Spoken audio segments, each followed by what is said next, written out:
The Classic TV channel is your happy trails to golden oldies television from the 1940s through the formative years of the 1950s and 60s. Enjoy restored TV shows Mickey Rooney Show, Groucho Marx, Trouble with Father, Terry and the Pirates, One Step Beyond, Beverly Hillbillies, Bonanza, The Lucy Show, Dick Van Dyke, Annie Oakley, Ozzie and Harriet, The Howdy Doody Show, and many, many more.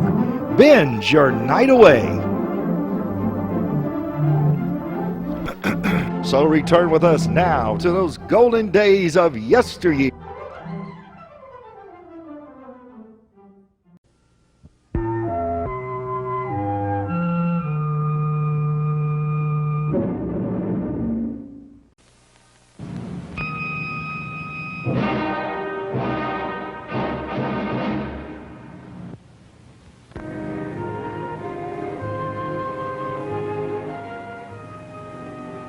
I was in Miami when I received a long-distance call from a woman. Her name was Anita Lawson. She explained we'd never met, but that she learned how to reach me through mutual friends. She sounded upset and not altogether coherent. She said she had to see me immediately. Normally, I investigate people I don't know, but she sounded so desperate I agreed to catch a plane for Oklahoma City.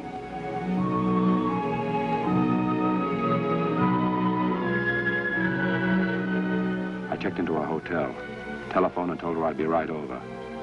As I hung up the phone, I had a feeling that Anita Lawson and her problem might be more than ordinary trouble.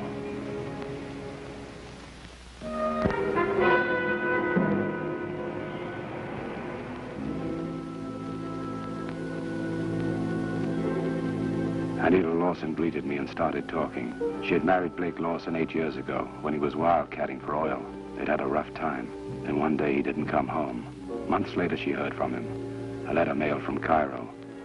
He wanted a divorce. Because of their young son, Kip, she had refused to give it to him. She got a job, made some small investments, and set about raising the boy. A year ago, Blake returned.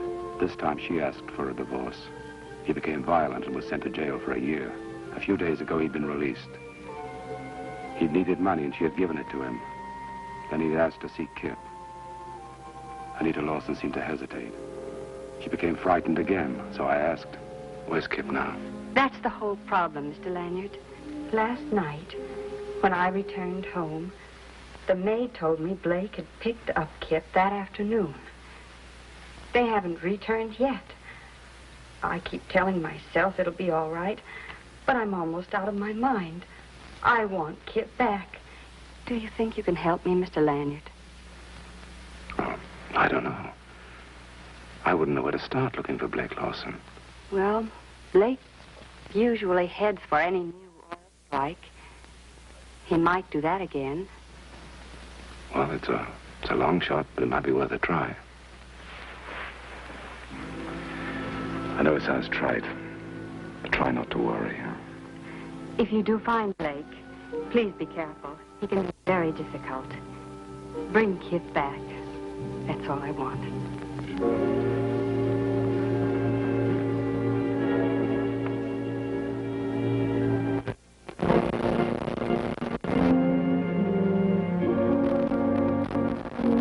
Anita Lawson hadn't been wrong.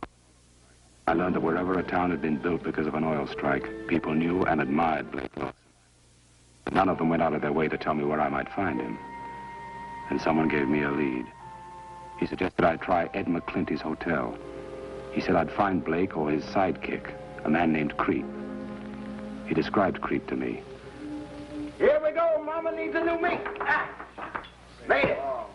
Any part of it, boys. Here is mine. All right. When I walked into McClinty's hotel, I saw Creep, and I knew I'd caught up.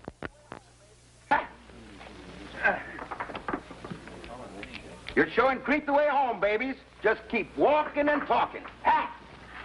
Made it. There's 100 that's just dying for company. What's the matter, no taking? Can I get any play around here? You're covered. Ha! Hey, you. Murder.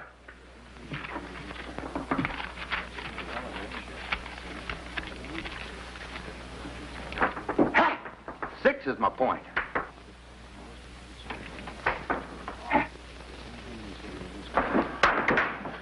That's my point. More? What do I play with? Matches? Pick up your money. Why? I want some information. That should buy a lot of information.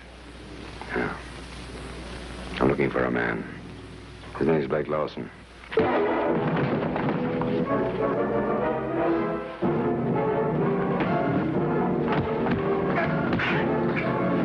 I'm still looking for Lawson. That'll be enough, Creep. I'm Blake Lawson. Well, thanks. I suppose you answer me a question. Who are you? Mark Lanyard. And what do you want from me? I'm looking for a job. What do you do? I'm a roustabout. Pretty expensive sport coat. No calluses.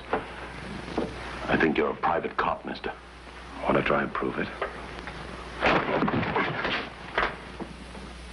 Okay. You're not bad at that. My name's still Lanyard. I'm still looking for a job.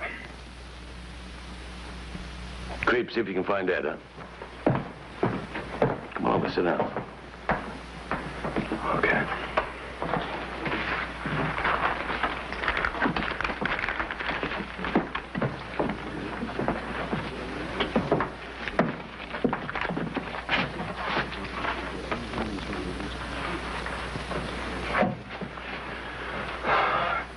Roustabout, huh?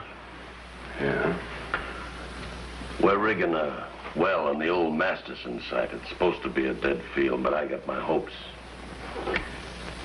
I guess I could use another hand.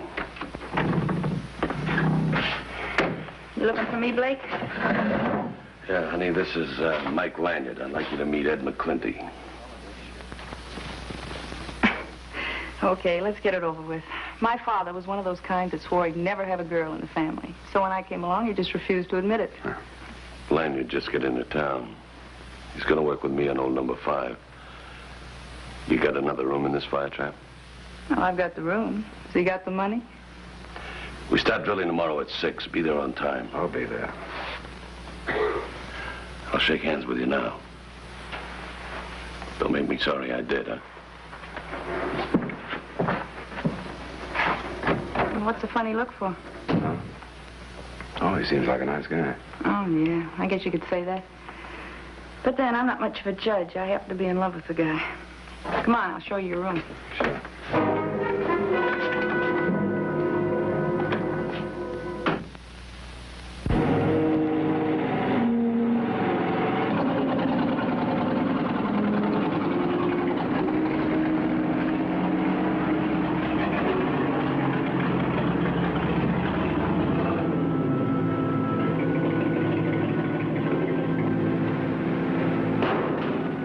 Blake's shelling for explosives. Oh, he's crazy. Plumb slap-dab crazy.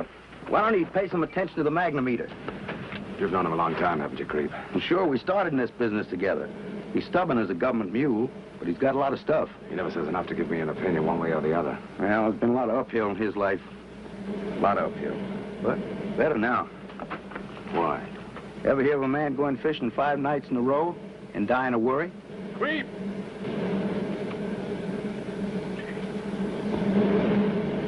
What's holding up those torpedoes? I tell you, it's crazy dropping this much juice. You're liable to blow yourself right off this earth. We'll need every bit of it. We struck a solid sheet of granite. And if we go through, what do we get? Just more dust. You think so? Take a taste of that water sample. Oh, it's greasy, all right. You bet it's greasy, oil greasy. Need any help? You get paid to work, not get yourself killed.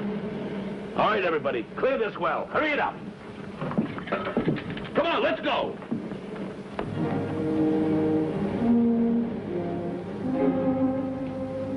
Blake had to drop the 5 nitro explosives into the well, then get away before the first one would explode and set up a chain reaction. Hurry it up, hurry it up.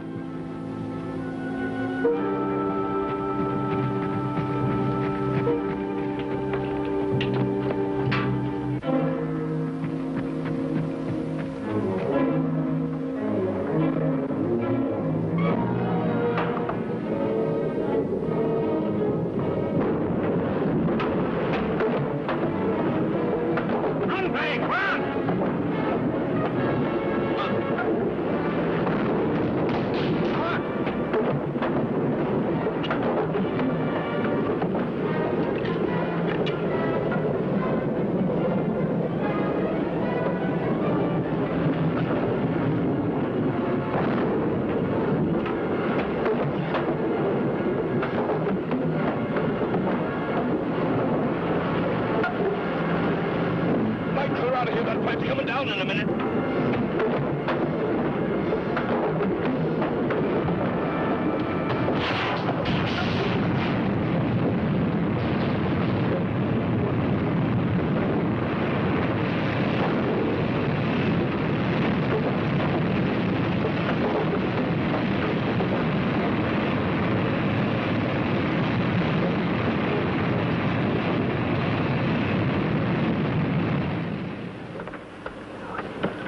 You hurt bad? I don't know. Call the wagon. The rest of you boys cap that well. Hurry it up. Lanyard, I had you all wrong. I guess it's about time I said I'm sorry. I had every reason to believe somebody was looking for me. And up until 30 seconds ago, I thought it was you. That's why I want you around close. See how you plan to play it. Like I said, I'm sorry. Sorry from a man like Lawson meant something, and I felt like a heel. I wanted to say the same thing, but I couldn't. And for the time being, I didn't care.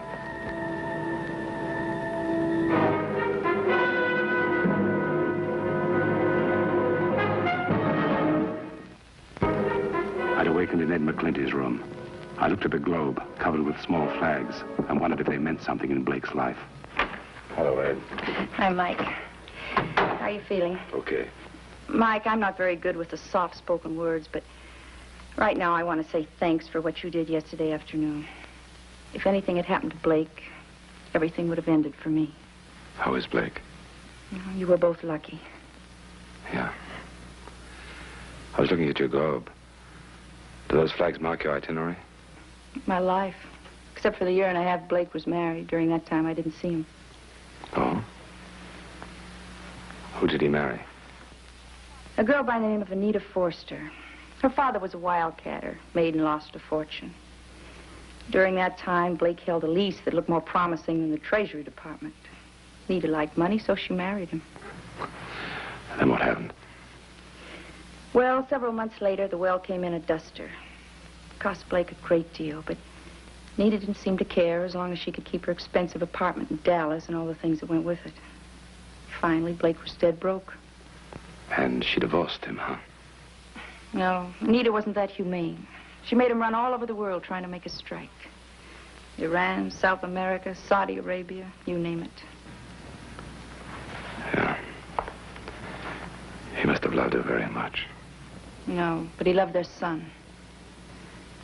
And from then on, it's nobody's business but Blake's. Come in. Hi. Well, you look mighty fit for a guy who's been hit with a pipe. You're downright lucky. Blake's going fishing again tonight. Said you had some equipment for him to take. Oh, yeah. Tell him I got just what he asked for. I also baked a chocolate cake for him to take along. Pretty fancy eating for a fishing trip, huh? Yeah. Chocolate cake.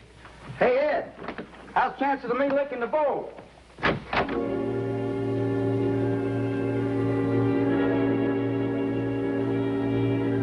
The box was from a local clothing store. Inside, I found a pair of Levi's, the size you'd buy for a 6-year-old boy. I remembered Creep's words. There's been a lot of uphill in Blake's life. And I couldn't forget Ed's statement. Anita wasn't that humane. I still had to locate Kip, but I made up my mind to find out if I was working for the wrong side. I don't think Blake's going to take to me bringing you back to the well so soon. He wants you to get well first. I can't think of a better cure than a night of fishing. Oh, forget it, Mike. Oh, not that bad company. No, but Blake is. He don't take nobody. He don't tell me where he's going. He must have a pool of bass that just won't stop. Mike, what are you doing here? You're supposed to be taking it easy. I feel okay. What about the well? Your theory right? Yeah, we get oil all right. We just finished capping. It's low-grade stuff, but it might get better. I'll be back at 7 in the morning and Creep. Keep these monkeys working. I want that well pumping steady by tomorrow night. Right. I'd like to say it again, Mike. Thanks. Maybe I can pay you back someday. You can start right now. I also like to fish. Some other time, huh?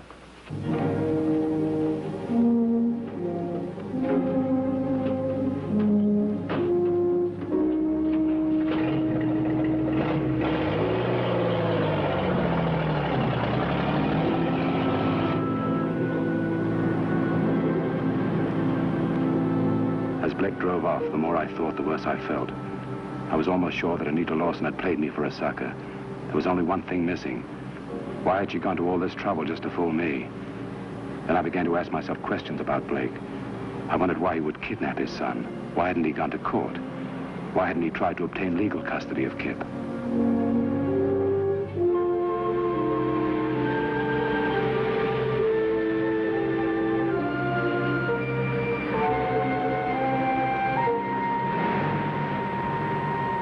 And I thought of his record. What had he done to be sentenced to a year in the state prison? I thought I was getting close to the right answer, but I needed the key. I had a feeling that Blake Lawson's story might be that key. And the truck stopped.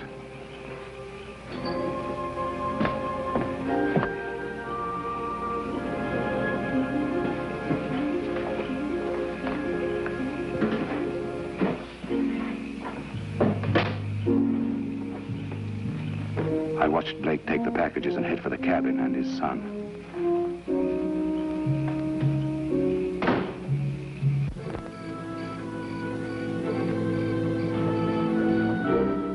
I had told Anita that I would try to bring her son back. I played with the idea of calling her and explaining that I hadn't been able to find Blake. But I knew that wouldn't do any good.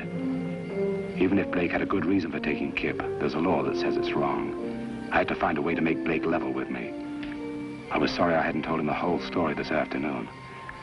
I felt that I had been as unfair to him as he was in keeping Kip hidden. It was time for Blake and me to be honest with each other. No more lies.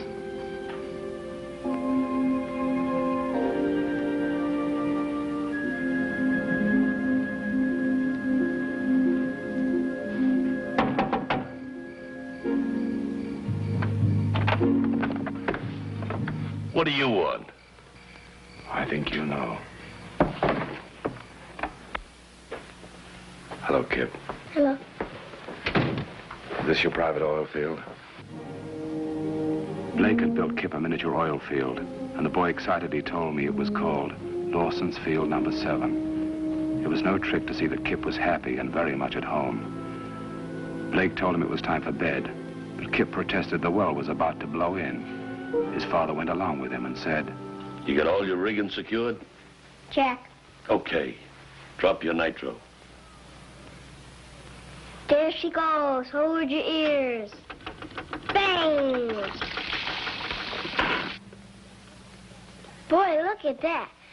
Gee, Dad, we got a gusher. I bet she's good for 50,000 barrels a day. You know, I think it's about time Charlie took you and put you to bed, don't you, huh? Good night, partner. Okay. Good night, son.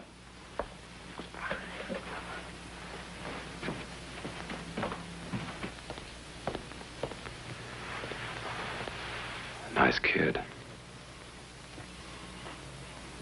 You know, for a while, Lanyard, I thought I had you all wrong. But I see you are working for Anita. Let's say I'm working for the boy. You plan to take him back with you. All I plan to do is tell her where he is. That's the same thing. Why? You're his father. Any reason why you can't fight for him? Listen, any fighting I do for that kid is going to be done right here. Don't be a fool, Blake. You've already got a record. You know, sometimes I think it's not meant for a guy to understand people. For a while, I thought I had you all wrong. You know something, Lanyard? I was about to call you a friend.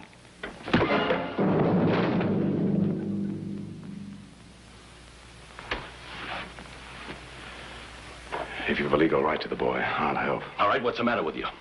Fight! Tell me what happened. Why do you have to do everything your wife says? Stop it, Blake. Stop it. What are you doing here, Ed? Creep, Miss Mike, it all added up. I knew what you'd do. I had to stop you. Oh, forget it. No, please don't. Besides, no grave would have him. Okay. So it's I Hate Lanyard Week. Will you tell me why? Maybe the way we live up here puts dirt under our nails, Mr. Lanyard, but we're not stupid. You know the score. I know that Anita Lawson said the boy was in danger and wanted him back, that's all. Well, then let me fill you in. Anita Lawson married Blake for one reason, $1 million. But he never quite made it. She had a son to hold over his head as a threat. Oh, forget it. No, I won't forget it. You've been quiet about this thing long enough. Here's the whole story, Mr. Lanyard. Over 125,000. Blake never complained. He just kept sending money. It was while he was in South America that he really got his teeth knocked out. Anita wasn't content with one slave. Did you ever hear of Rod Kintner? The syndicate boss of the Southwest, yeah. You know, to Anita Lawson, he was a lot more. Stop it, Ed. No, it's about time somebody knew the truth about Anita. Blake came home and found Kintner. He almost killed him. If the court had known the reason, he never would have been sentenced. Why didn't you tell the court the truth, Blake? Did you ever think how it would affect the boy? Yeah. Anita was playing both ends against the middle. She knew you'd have to do everything she asked. To Anita, Kip was nothing but an annuity policy. She never loved him. She told me he was a good thing to have. So I did the only thing I could do, and that was to take Kip. Unless I wanted to fight it out in court, and I know I couldn't do that. Now she's trying to marry Miles Connor.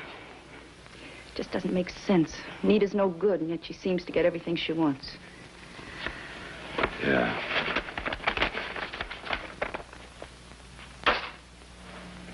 I'm going to take the boy back. But if things go the way I think they will, he won't be gone for long. What if it doesn't go the way you think? And I'll be a charter member in the Hate Lanyard Club.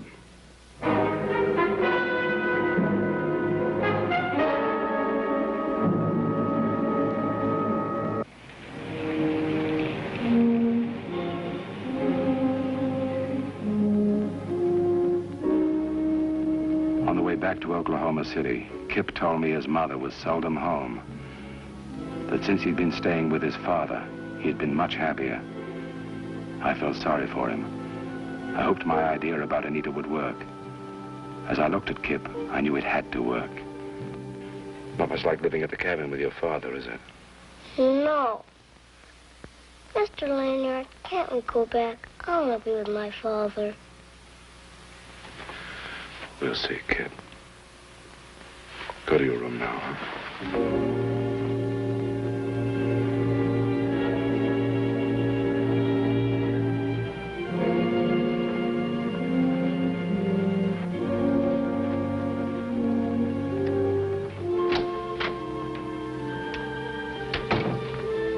I recognized Miles Connor.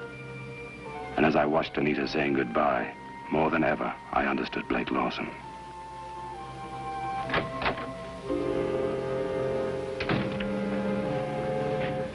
Oh, Mr. Lanyard, have you found him? Yeah, I found him. And except for a few more freckles, and an extra laugh or two, he's still the same boy. Oh, thank goodness. You can stop acting now. You knew Blake would never harm Kip. What do you mean? You made a mistake, Mrs. Lawson. You see, I know the whole story. And I've seen those canceled checks. And now you're trying to be a hero. You don't frighten me, Mr. Lanyard. I'm not trying to frighten you. I want you to listen. I'm not as nice as Blake. And as you would say, I have a lot of the right friends. Go on. I'm listening. I'm prepared to tell the story about you and Kintner. And I'll prove you never had any investments. Except yourself. You'll lose not only Kip, but you'll lose Connor and a lot of money. You realize what that story would do to Kip? You're not talking to Blake now. Kip being with his father would more than outweigh the publicity. How much do you want? You'll consider the price cheap. Kip. And in return, you can have a crack at the Connor millions. Miles asked me to marry him today.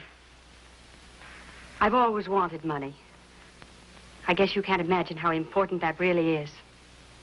But, as you say, the price is cheap. Yeah. I'll send the lawyer around tomorrow to make everything legal. I'll be here until 5.